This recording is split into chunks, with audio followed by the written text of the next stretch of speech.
మన దేహం మనదే, ఎవరి దేహం వారిదే, వారి దేహం వారికని వారికి స్వయంగా అనుభవంలో ఉన్నదాన్ని జ్ఞానంతో తెలుసుకుంటున్నాడా లేదా?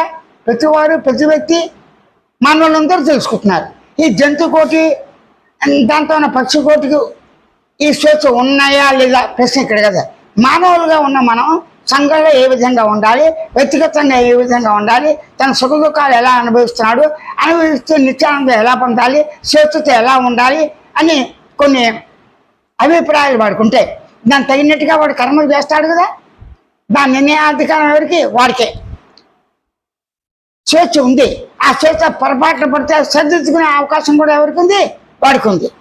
అలాగే తనకు తాను చేయటం ఒక పద్ధతి. ఈ పద్ధతిని అనుసరించేవాడు స్వయోగాన్ని తెలిసి ఉండాలి. ఎందుకు అనుభవంలో నీకు ఒక బాధ కలిగింది, ఏంటి ఆ బాధ ఇలా కలిగింది అని చెప్పి అక్కడే చచ్చారుతావు. అక్కడ చచ్చావు శాంతి వస్తుంది. ఇలాగ మనం కనుక బాధని నివృత్తి చేసుకోవచ్చు. ఏ విధంగా? ఆయాసం వస్తుంది.